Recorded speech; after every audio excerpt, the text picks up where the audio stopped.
Bonjour Aïda. Tu exposes aujourd'hui à la Maison de France de Sfax. J'ai quelques questions à te poser pour te connaître un peu plus. Alors, d'abord, tu es d'origine de Sfax? Je suis sfaxienne, tout à fait. D'accord. Et depuis quand tu es artiste peintre? Je suis artiste peintre depuis une quinzaine d'années. D'accord. Et Je suis artiste peintre depuis une quinzaine d'années, mais j'étais toujours sensible à tout ce qui se passait. Je suis pas habituée. c'est pas grave, Ça fait drôle, je regarde à gauche. je ferai le montage, Non, non. d'accord? Alors, on va essayer. Ok, elle est bonne. Maintenant, je comprends les gens. Deuxième. 1, 2. Alors, Tu sais, ce serait mieux si tout à l'heure, on allait dans une des pièces. oui, Hein, ce qui me semblait intéressant, c'était d'avoir un petit peu l'ambiance, tu vois. tout à fait, oui. Donc c'est pas grave, je garderai les premières secondes, tu vois, hein, comme ça, voilà. Alors, bon. Bon. Est-ce que tu veux bien me parler un petit peu de ton parcours d'artiste? D'accord. Concernant mon parcours, alors mon père était un grand amateur d'art et d'archéologie. Alors il nous avait appris à bien regarder et être attentif à tout ce qui nous entoure. D'accord. Donc avant de peindre, je regardais tout simplement tout ce qui se passait derrière moi et je ressentais.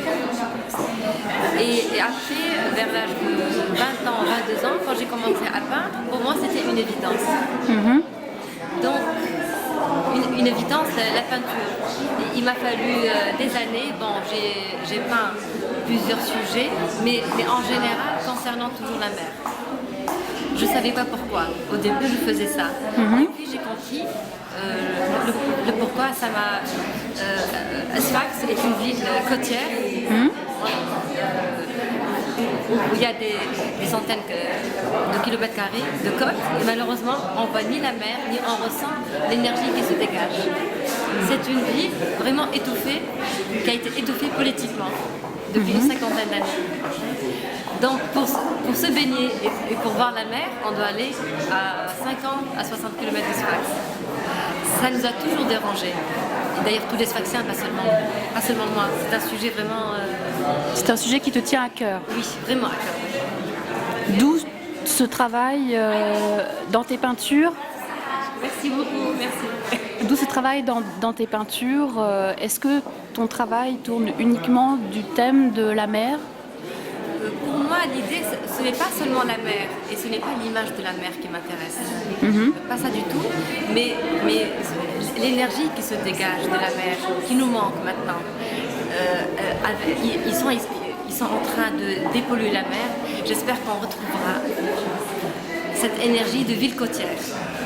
Pour pouvoir aller sur la plage?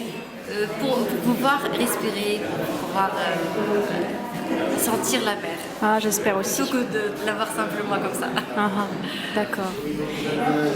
Et sinon, est-ce que tu as voyagé un petit peu avec tes peintures pour faire découvrir ton regard, ce que tu ressens aussi intérieurement?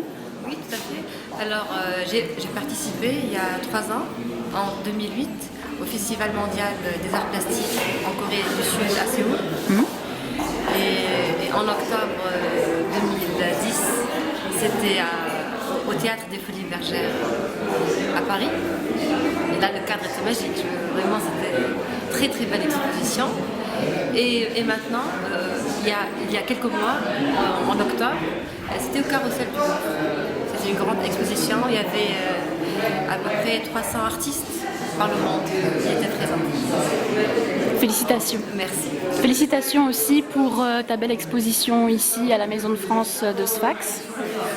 Et j'espère que nous te reverrons très bientôt en France pour de nouvelles expositions. J'espère bien. Grand plaisir. Merci Aïda. Merci à vous.